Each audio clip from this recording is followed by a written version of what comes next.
I'm Lawrence Francis, host of Interpreting Wine, welcoming you to the Mosaic of Wine Series 2.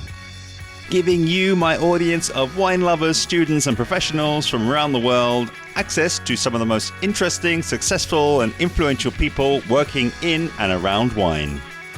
We continue the series today in the company of Dirceu Vianna Junior, Master of Wine. We explore his origin story, moving from Brazil to the UK. He takes us through his first exposure to wine, and then explores the Master of Wine journey and continuing professional development. We get into some of his consulting expertise, discussing the way that wine approaches the consumer through both study and education. We discuss some of the challenges currently facing wine, including marketplace trends and a less loyal younger consumer, before Junior leaves us with 3 of his most important takeaways for anyone working in wine. Enjoy.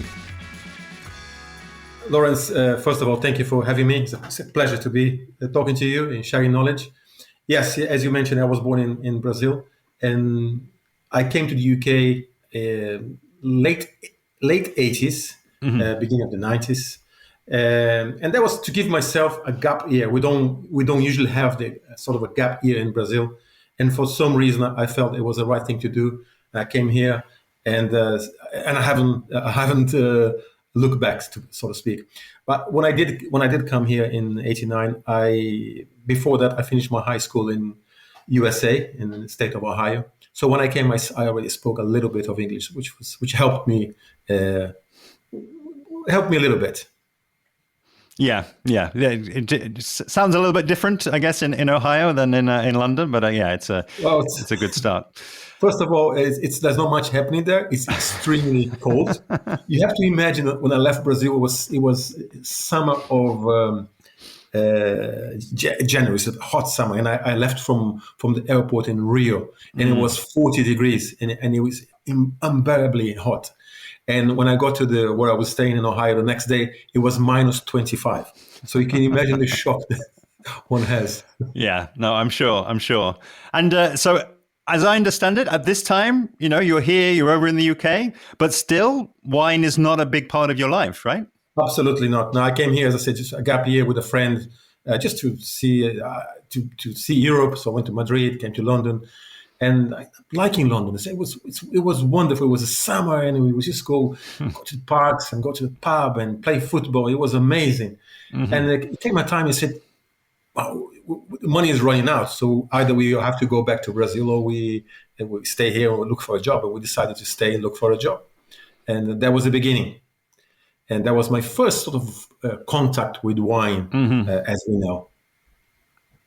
Yeah. And I believe you got a job in Covent Garden, I think was the first job. Yeah, that was my first job, working in an old jazz club. Doesn't even exist anymore, and I started working there.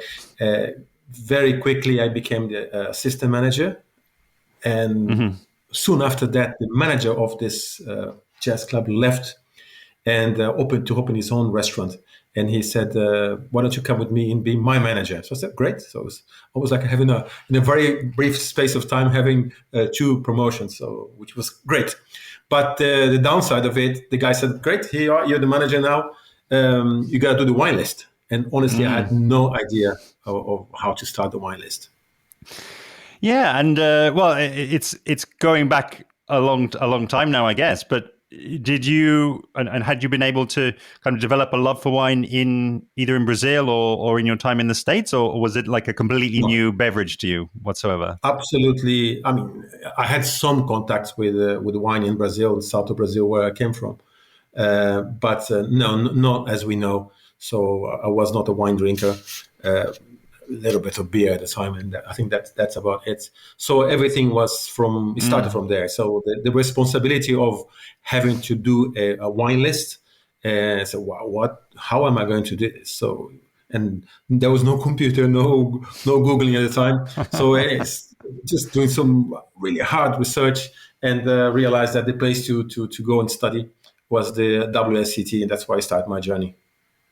Yeah. Get all the basics. But yeah, I'm sure there must have been some funny moments, kind of putting your foot in it in those early days when people were coming in asking for I guess what would now be an obvious wine to know about, and it was something new for you. But I think I always like to talk about those moments because again, we all have to start at a base of knowledge, and we all have to kind of build up from there. But no, I think it's great that you built and you progressed, and maybe fast forward the journey a little bit in your development, I guess, in that role, and I believe into subsequent roles as well. Yeah, but you know what's funny, Lawrence? I think when you do, at the time you do, it was not as it is today. So you do the first introduction to wine. Mm-hmm. It was level one. And that was it's a discovery. Everything is new, the regions, the geography, the grape varieties. And it opens your eyes and it's fascinating. And then you go to the next level, which at the time was called a higher certificate. Now it's level 3. Mm-hmm. And by the time you finish that, you know everything there is to know about wine. You can talk about wine with anyone. You can bore people with anything to do with wine.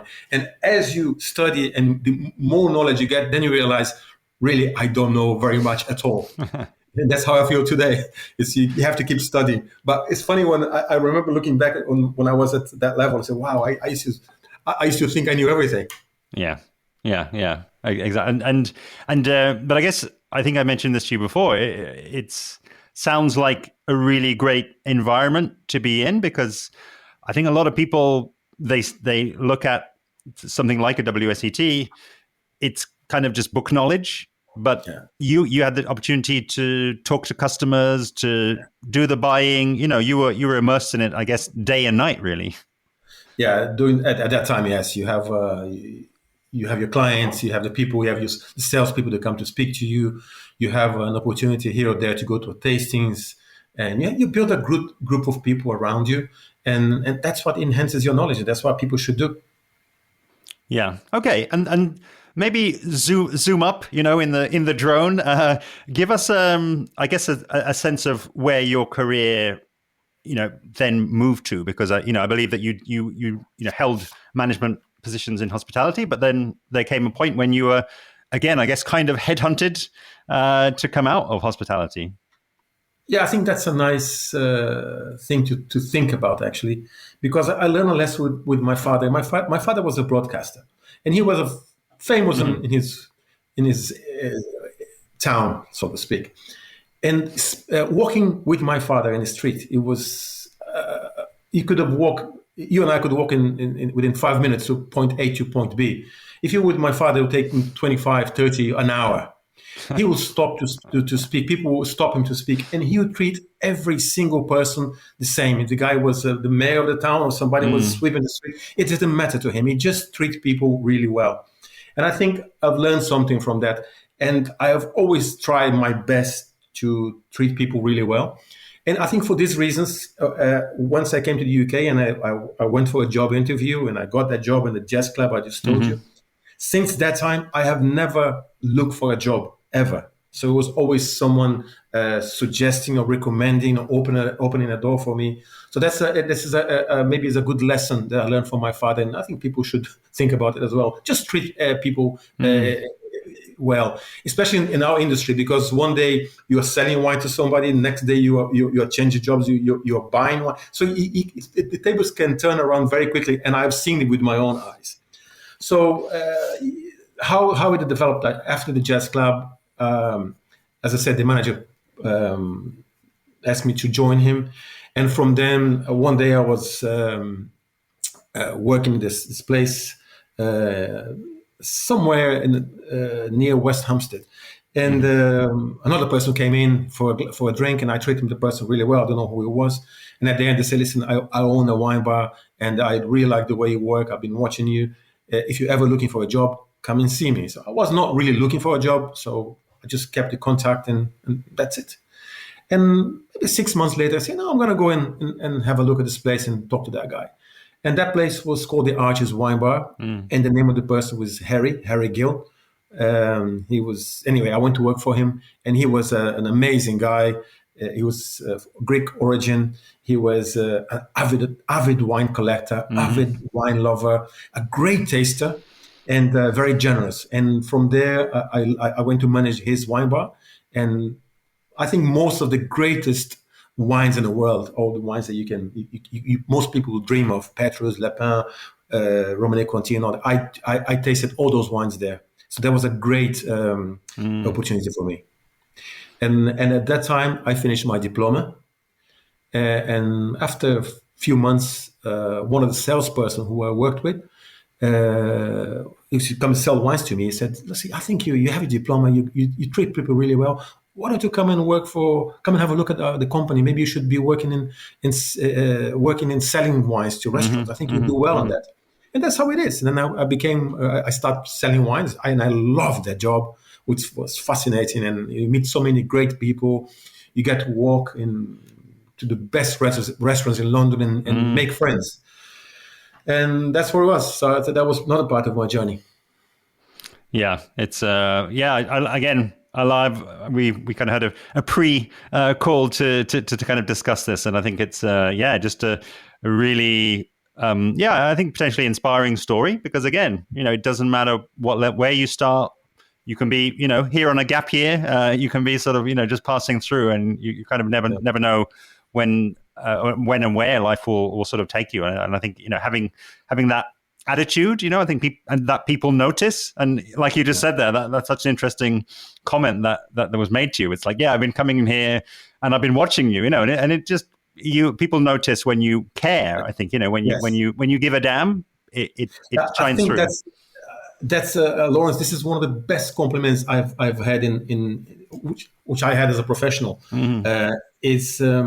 So I went to work for this company called Covent as a salesman, and very quickly after that, I started to have a say on the wine buying. I started the new world, and then I took over the old world, and I became the wine director, and so on and so forth.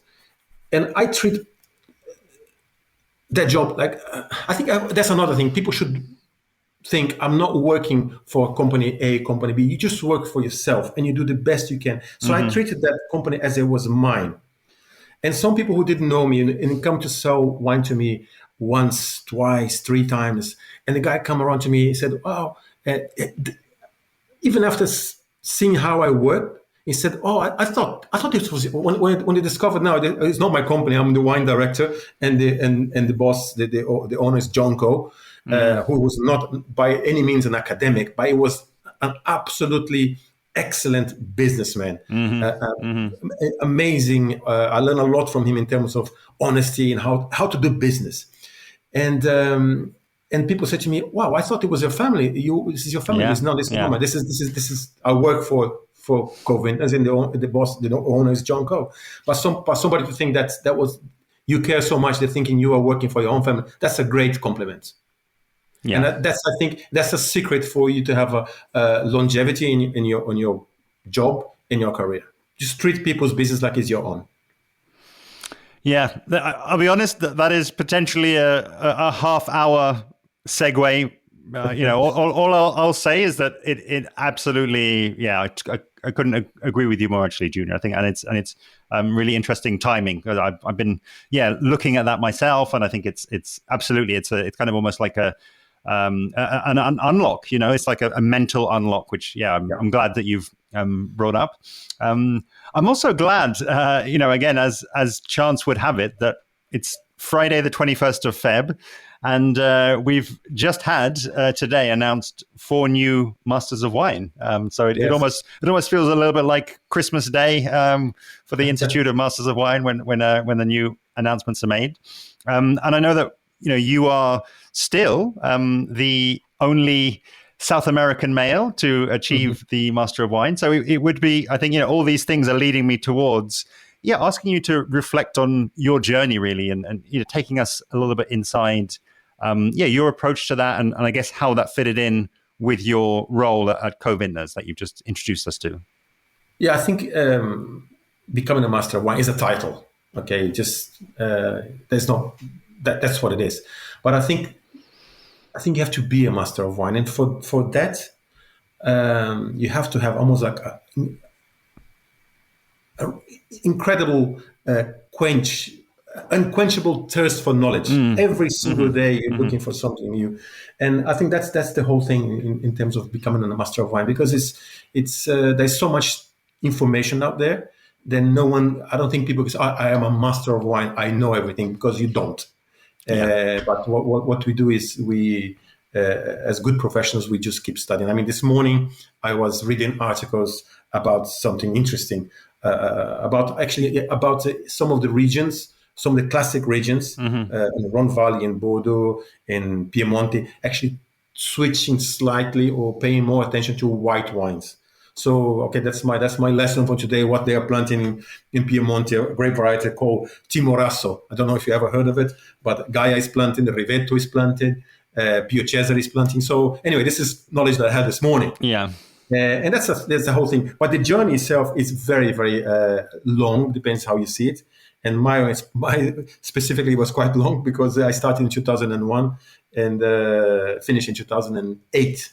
It's a great. It was a big challenge for me, especially because as you notice, my first language is not English, so it's not easy to do an exam at that level in a second language. Yeah, and something that I really enjoyed, when we again had the pre-conversation, was you spoke about the tasting group and kind of support group, really, the study group, or however you'd like to call it, that you developed and kind of developed around you during the MW education experience. I wonder if you would just reflect on that, because it sounds like it was hugely valuable in your time, in your journey. Yeah, I think support group, it's a very wide definition, because you gotta be thinking first and foremost about the company that you work for, if you have their support. And I had a massive support from Co-Vintners and John Co. And that's a first great step. And then you have your family, especially the time was my girlfriend, now my wife. And at the time there was no AI. Lawrence, Adriana, my wife, I used to have a lot of notes written, and not when you study for the Master of Wine, you don't have time, so you're really time poor. So she used to record my notes for me on those cassette tapes, and I used to listen to them as I would go for a walk in the forest, or if I have a train journey, if I go to the gym, I used to listen to her voice talking about biodynamics, the different types of oak species, and so on and so forth. So that support is invaluable. Your family, your work, and the other masters of wines, they help you along the way. I had several, like Beverly Blanning, Patrick McGrath, Philip Tuck, who sadly passed away, Clive Barlows, Olivier Humbrecht. All those are masters of wines that give you some support. And then you have your students group. And I was so lucky to be part of a great study group. I had Pier Paolo Petrassi, who today is head of Waitrose. Sam Harrop, who was a master of wine, also became a master of wine from New Zealand. They're friends. They're almost like family, those guys. And then also Neil Beckett, Mark Kent was a winemaker from South Africa, Lisa Perotti Brown, who went to work for Robert Parker. So those guys are my study group. We used to meet every other week, taste wines, taste blind, discuss topics. So all those people, the masters of wine, your boss, your family, they are invaluable. And I think you take one bit out of it, and the equation is not the same. Maybe I would not be a master of wine without those people, without those in my life. Yeah, it's I guess it's always an interesting moment, and I guess the again, reflecting on kind of graduating or achieving the title in 2021 versus 2011 or 2031, I think it will always be changing, right? The technology will always be changing. There'll be more knowledge to get your hands around potentially. There'll be changes, some of which you've sort of already sort of started reflecting on there. And I mean, do you get to think about that really, as in, what will it be like to become a master of wine in 10 years or in 20 years? Is that something you allow your mind to sort of think about? Absolutely, absolutely. I was privileged, and I was very lucky to be asked to host a couple of master classes last week, actually, for the students. The students who are already they already sat the exam, and most of them have failed. So they are quite they're on their way to become master of wine. They are sort of second or third attempt, and it made me think about that and see their challenges. They are not too dissimilar to the ones we had. There are a few changes. I think there is more information now. It's easy to get information, but it's the volume is much more, and how you distill the information it has changed. So it's good and bad. I mean, imagine if you become a master of wine in the '60s, there was not very much information there, but it was very hard to obtain the information. I think now the challenge is maybe the opposite. That you got a lot of information every single day, and you have to distill that information to what is important, and being able to have critical thinking and use your own mind, your own knowledge, and make a good argument from that. Also, the tasting part, I think it's becoming more challenging to a degree, because stylistically the wines, I mean, I can easily get a wine from New World and fool a lot of people thinking it's Old World. So I think that's there is a challenge. But having said that, even the exam itself has today, if you take the exam, it reflects that. So they tend to ask less questions about the origin, but more questions about winemaking or quality or marketplace and so on. So yeah, it's changing slightly. But as I said, I'm always trying to read and learn and improve myself. I have all my files since I studied, and I finished in 2008, and I kept them fairly up to date. So let me tell you, at that time, Lawrence, I had no file for AI, or I didn't have a file for low and alcohol wines. Today I have. So it's a question, as a master of wine, I keep myself up to date. And I like to think if I have to sit the exam today, I'll pass it again. Yeah, well, there's a challenge. No, it's a challenge. You say it's a challenge, but I'll tell you something. Sometimes, and I'm not the only one. People who sat the exam, we had nightmares of the telephone ringing. Someone say, "Hey, by the way, you have to do this exam again." Honestly, it's funny, but it's some people are scarred for life. Wow, yeah, it is a really, again, this is potentially another big segue, but I think it almost, what I would say to that is it sounds as though it's reflecting almost like the modern workplace. I think there's so much like that. I mean, for example, I'm into business information, and entrepreneurial information and self-development and all of these things, and the fact is, if I go to YouTube now or I go to Spotify, there are all these amazing resources that are completely free, and it's like this tidal wave of information.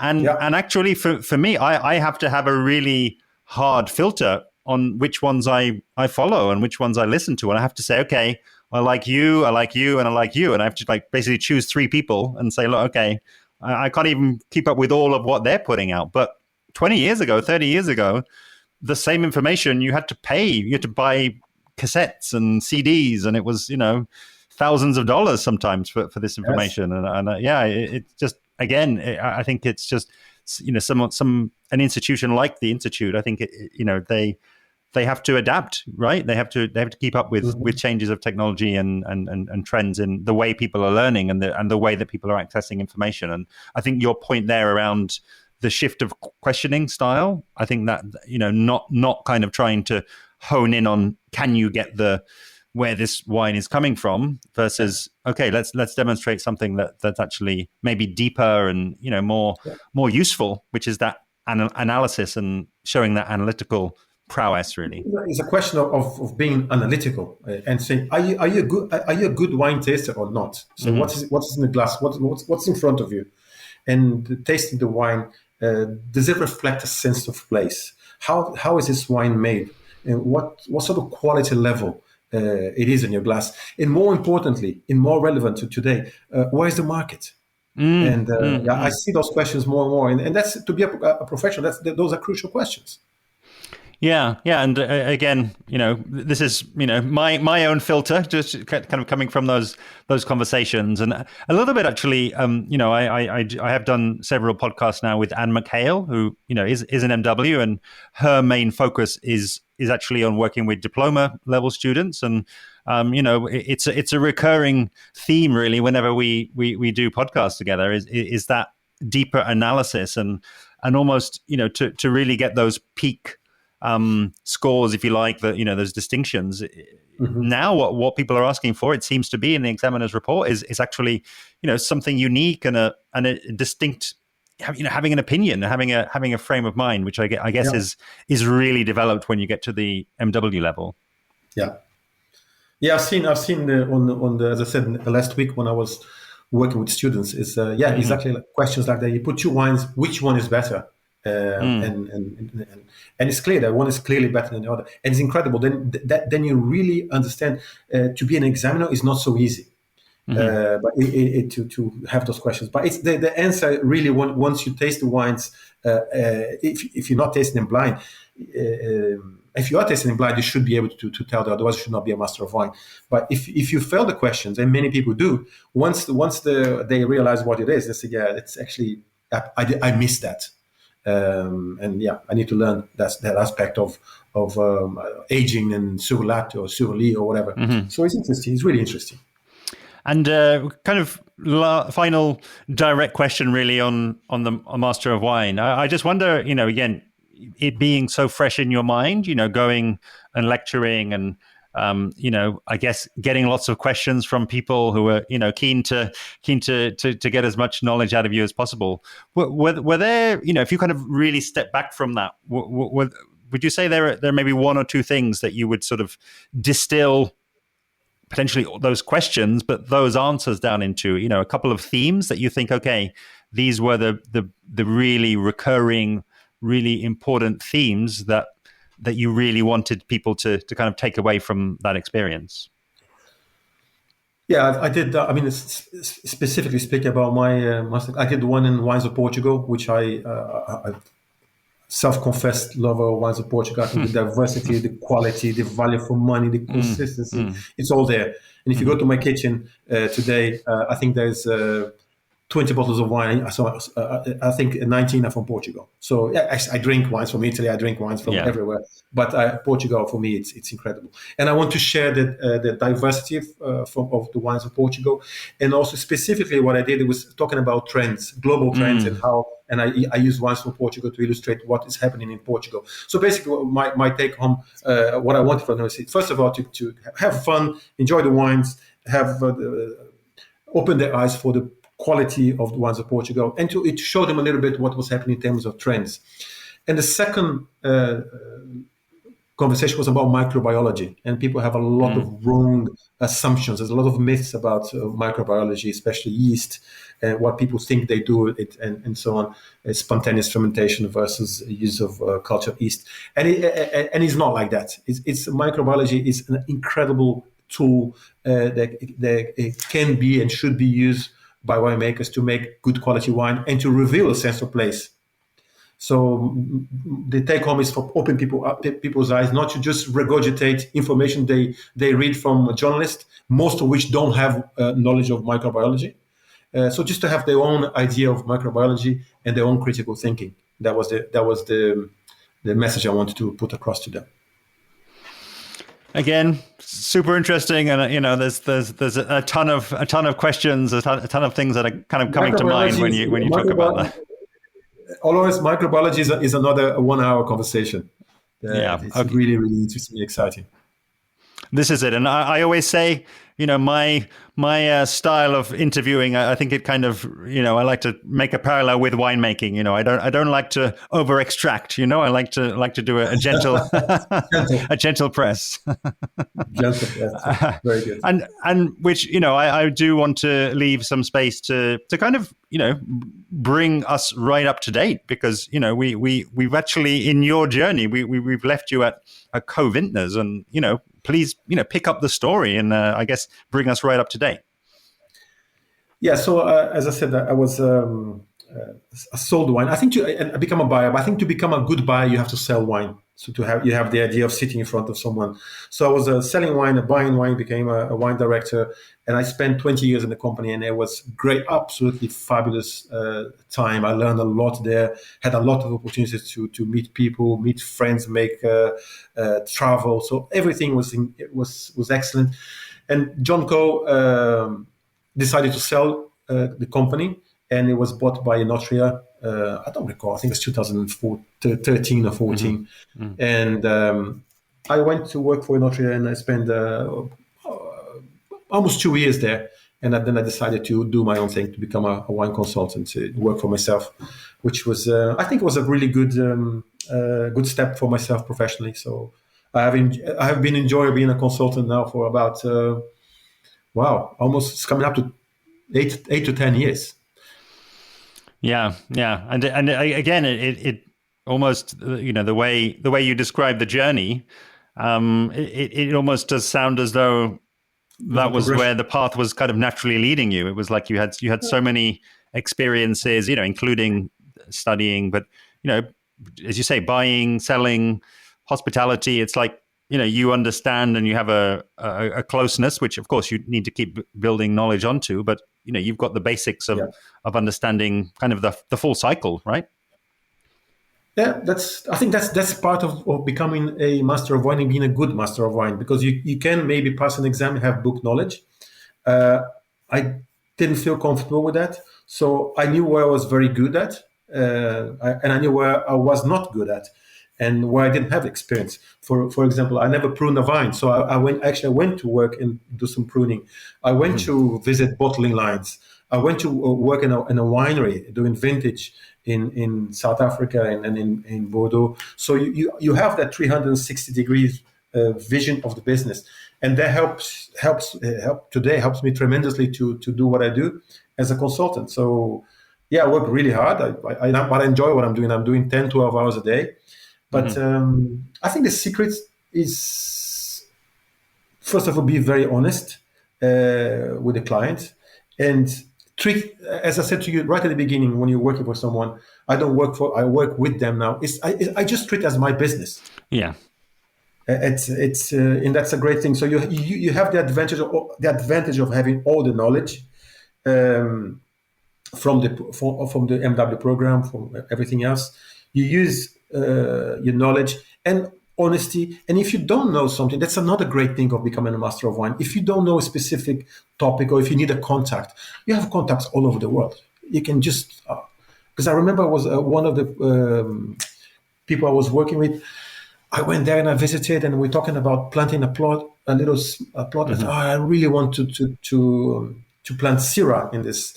And anyway, I convinced them that was the right thing to do. And it was, thankfully. Now, this has been like 10 years ago. So at the time it was a good, but I didn't know specifically which clone of Syrah to plant. I knew the soil and subsoil, I knew the rootstock I was going to use. I didn't know the clones, which were the best clones for that environment, so on. So what do? I have to be honest, I don't know which clone we should plant. Give me a couple of weeks. So what you do is you get in touch with your contacts in California, New Zealand, France, South Africa, and you ask the questions, you see how they behave and so on. Then you come back and say, listen, this is the clone we should be using, and those are the reasons why. So part of it is knowledge, part of it is contact, and then part of it is treating that as your business, because that vineyard I planted as it was mine. Totally timely from my perspective, and I think it's really, really good advice as well. I do have a question though. I mean, and it's maybe kind of a little bit tapping into your consulting knowledge, because I think something that I notice a lot in wine. I mean, I think I was only talking about this morning. I think that the wine industry seems to have adopted this approach of almost marketing through education, that it's prioritizing. Okay, we need to educate people about wine, and that's the first step really on getting people through the door and putting them on that wine journey. But I think another thing that I notice a lot is research, and It seems almost monthly now, and sometimes even more often when different reports come out. There seems to be this real focus on trying to kind of really know what the taste buds of the consumer are, almost on a sort of a weekly minute basis, to know, okay, what's the ABV that they want, and what's the grape that they're after. Do they want Gamay? Do they want Pinot Noir? And I've always found that, I always tried to put myself in the shoes of producers, and I'm not sure how useful I would find that, really, to be honest with you, because the changes, the dials you can change in a winery, they can't be changed overnight. You can't suddenly say, oh, we're going to go into this grape and that grape, or we're going to suddenly, turn, no oak now, or we're going to have everything in amphora. And I'm just curious, that's a very personal observation. I'm just curious, how does that play out? How does that relate to anything that you're seeing, the trends, the conversations that you've been having, I guess, over the last, years, really, as an independent consultant? Well, I think it's a two-part question. First of all, you think consumers need education. Yes and no. It depends on which consumer. What are we talking about? Because we cannot talk about one consumer, because the person who goes to the supermarket and buys a bottle of entry-level Australian Shiraz on offer does not want to be educated. Doesn't know about wine, does not want to know about wine. All they want is to get a glass of red wine, to wash the pizza, and that's it. So the wine is doing a functional thing, which is washing down the food that you just ate. There's no education for that person. And then there is some education to be done, but that is for the consumer that's slightly more highly involved with the product. Those are the people who are going to spend a little bit more money. They'll go to a wine shop. They will search for a bottle of Averino. They'll search for a bottle of Zweigel. They will listen to people's recommendation, and they will want to hear the stories. It's a different consumer than the guy that just bought a Shiraz or a Pinot Grigio. And there is a little bit of educational to be done there. But I think more importantly, to educate people, we should be thinking about making people having fun with wines. Instead of, some people don't want to be educated, just want to have fun. Young people don't want to have a bit of fun. So education is one thing, but it's not the main thing. So I think you have to understand consumers behave differently. Some want to be educated, some don't want to be educated. And that's something to bear in mind. And then you talk about almost like styles converging and what do you do as a consultant. It's a difficult thing because look what people are looking for today. People drinking more white wines, more rosé, more sparkling, and reds falling out of favor. So if your vines are already planted and you're in a specific region, there's nothing you can do about it. You have to be honest. That's what you have. I think to an extent, if you are a small producer, you can just do the wine that you have been doing, wine that you love to do. If you like the wine slightly richer and oakier and so on, that's the style you like. If you're small, somebody's going to buy your wine locally or so on. But if you're a medium or large size, if you're serious about you have to pay attention to what the consumer is looking for. And then what you can do, and that's what I try to do, especially in regions today where there is red wines being made and they're slightly more alcoholic and oaky and rich and so on. So depending on the grape variety, depending on what you have at your disposal, you have to respect the consumer's preference. So you have to use microbiology, winemaking tricks, or whatever you do to make a wine to fit a style of wine. I'm not suggesting that you should be doing that for your core business. If you're a medium-sized producer and that's what you be making, I'm now going to change the dial completely. No, but you should, and I have tried this successfully several times. Use a tank or two, a small parcel here, a small parcel there, to do something slightly different. You picked earlier, talking about red wine, you use a little bit of stems, you ferment at lower temperature, use some type of yeast that give you more freshness. So the wines, they'll be more in tune to what the lower alcohol also, and those wines will be in tune to what the market needs. But if you do that with a small tank, and if it works, next year you can increase and so on and so forth. So I'm not gonna. I don't say to people, let's change your style overnight, because it's crazy. You have your consumers, you have your customers, and if the consumption is changes slightly, you gotta change with times, especially if you're a large producer. Yeah, this is again. It's I feel like I've said this more times today than before. But again, I think that's potentially a multi-hour conversation. Because it's Absolutely. I think in the same way that wine itself is complex. I always like to when I'm talking, giving I do webinars on storytelling and different channels by which we can inform people about wine, and we look at younger people and their use of technology and their use of media. It almost matches up entirely with the alcohol consumption and other trends, and why shouldn't it, when there's so many more options. Again, it's mirroring exactly what you said about the Master of Wine program. It's like there's so much more information now, and it's basically, the internet and social media and all of these different channels that we have sort of coming at us. And so, why shouldn't a younger person who is drinking alcohol, why shouldn't they allocate their precious drinking time to many different beverages, other than just wine? And I'm not sure that we always take enough of a step back to just see the bigger trends here. It's not always just, we didn't suddenly, say we as wine, we didn't suddenly start getting it wrong necessarily. There are just other forces, other trends that if we don't step back and look at them, then we'll think that we're the only ones that are sort of losing out. And it's a bigger trend, surely. Absolutely. I agree with you entirely. You got to look at the big picture and respect the young consumers, understand they're not as loyal as other generations, and they go from one beverage to another. But that's one thing with the wine. That for those guys, the wines, they have to be delicious. Mm-hmm. So we have to, as wine, as someone who produce wine, we have a great responsibility to put something in a bottle that is going to be enjoyable. Because if Lawrence, my issue is sometimes if you're just making wine and trying to make a quick buck here and there, and you put rubbish in a bottle, and a young consumer that's been drinking ready to drink, then go and buys a beer, and then goes and buys a cider, and then goes and buys a bottle of wine, and the wine is not good, it's not delicious, it doesn't give him a sense of pleasure. Yeah. What do you think is going to happen in next time he's going to walk through the shop or supermarket? Is he going to buy wine?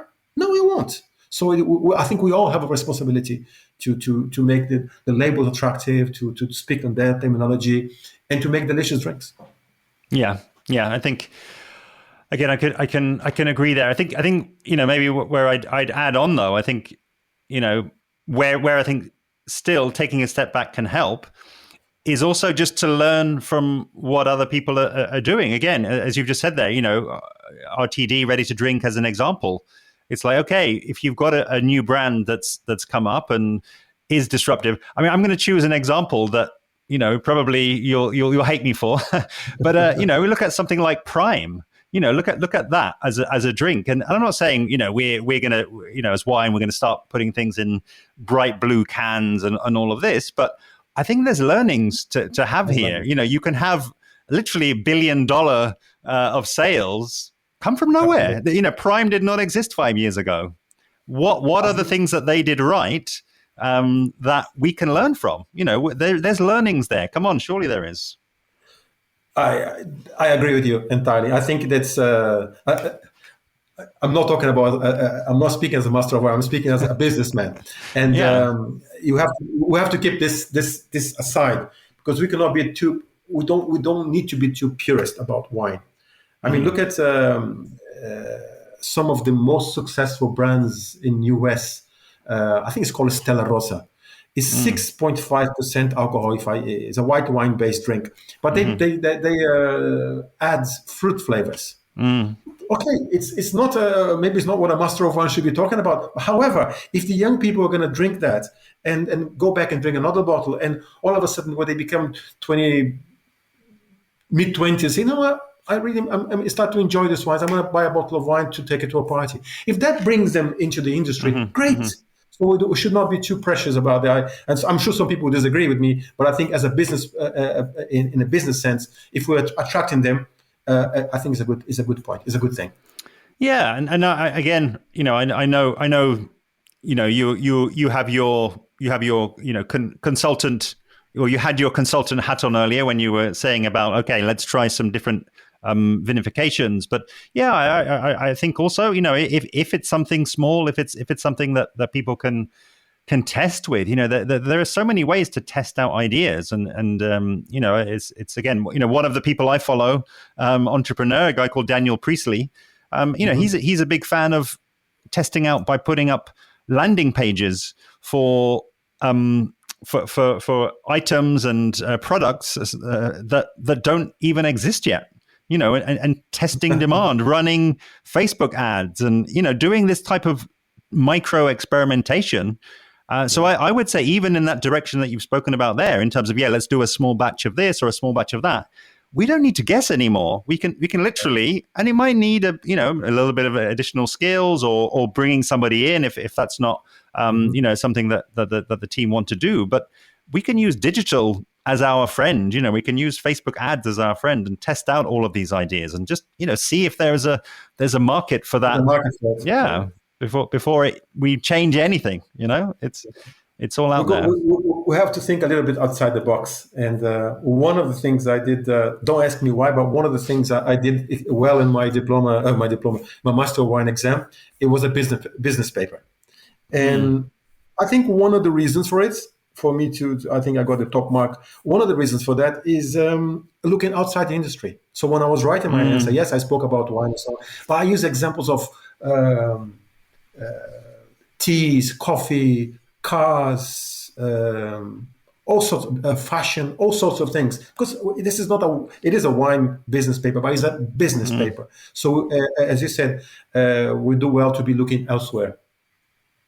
Yeah, no, and again, it's coming from a genuine place. I think from us both, it's not saying, oh, you're doing this wrong and they're doing it right. It's like, no, what? Obviously, keep your feet on the ground. Keep your feet in the soil and stay true to your traditions and your intuitions. But there's always learnings to be had. And as a business person, sometimes we just have to think about the flow of money and the flow of attention, and just say, okay, they're doing something right over there. Let's just get a little bit curious about it and see if there's anything that we might want to bring back to our little part of the world. That's it. Keep looking. Yeah. Keep searching. Keep observing.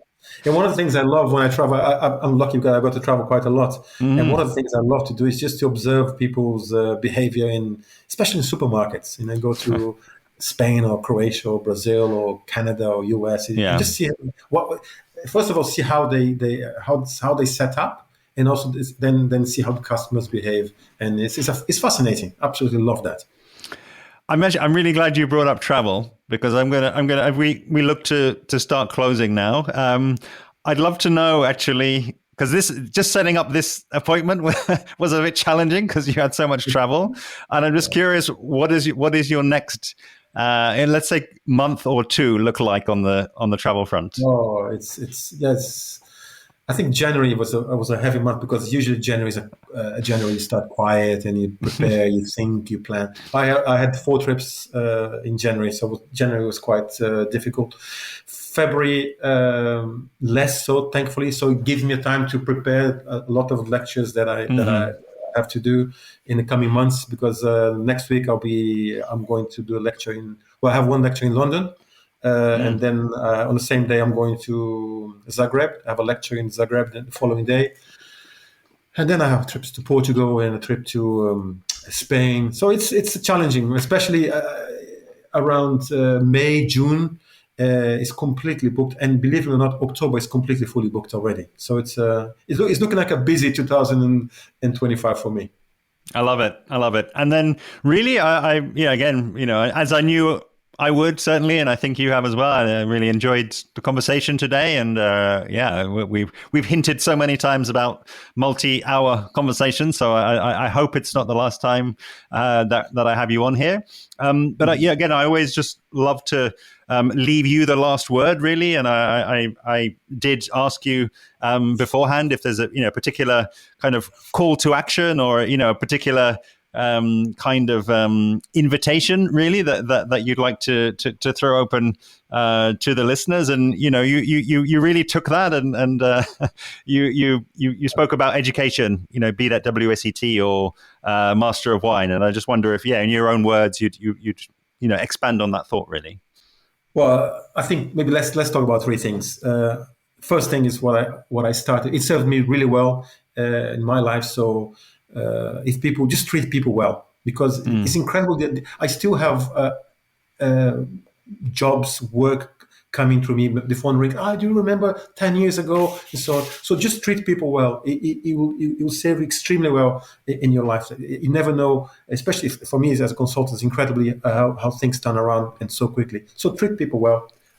Have the thirst for knowledge. Keep whatever level of studying you're doing, just keep learning, keep looking for information, enjoy it, and don't forget to enjoy the journey.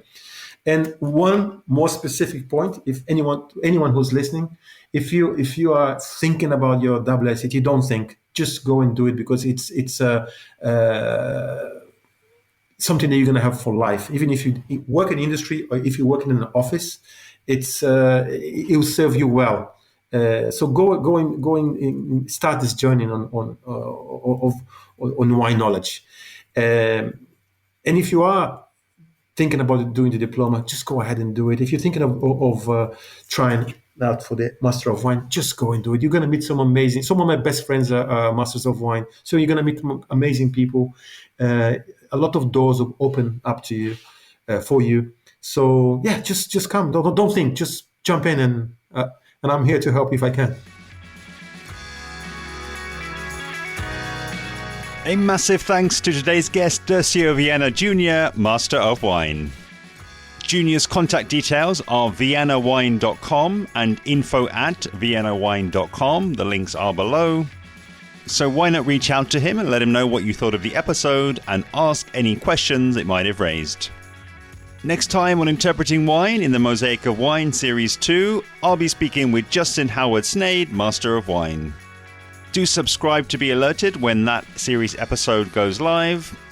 And if you're not already, do please follow along on social media, where I'm at Interpreting Wine on Instagram and Facebook, at Wine Podcast on Twitter, and email hello@interpretingwine.com.